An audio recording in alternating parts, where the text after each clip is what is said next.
Hi guys, I'm Dr. Jana Austin with Allison Audiology. We're excited to bring you this week's latest communication tip. So far in our communication series, we've talked about being mindful of distance, we've talked about the importance of visual cues in communication, and this week we're going to talk about the importance of keeping down the background noise whenever you're in a certain situation. Now we know that background noise makes every situation more challenging. Whether you're at home and you're trying to have a conversation and the TV is on, the radio is on, maybe someone is watching something from the tablet and that sound is on as well. So anytime there's extra background noise, that's going to make it more challenging to try and have a conversation. Same with restaurants. Anytime you're in a group situation, you're in a restaurant or a crowded place, the more and more background noise that takes over, it makes the conversation more challenging.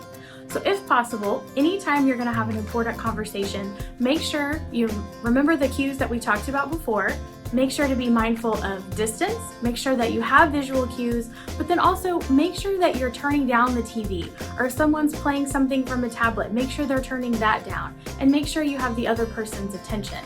That way you can have an effective communication and keep the background noise to a minimum.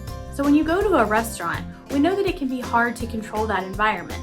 No one has control over how many people are in the area or where they're seated next to you for the most part. So if you're going to a restaurant and you know that it might be crowded, try and pick an off time to go. That way you can try to make sure that the crowd is to a minimum, and that way you can try and enjoy as much quiet as possible.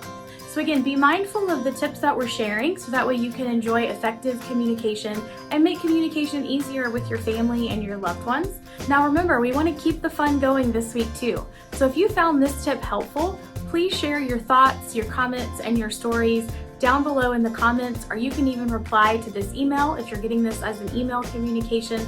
We want to know how this tip has helped you and impact your level of communication. Everyone that shares their stories, we're going to enter your name into a drawing, because remember, at the end of our series, we're going to draw names, and those who have shared their stories now have a chance to win gift cards and fun items from local businesses as we continue to support our community. Thanks so much, and we look forward to talking to you next week with our next tip.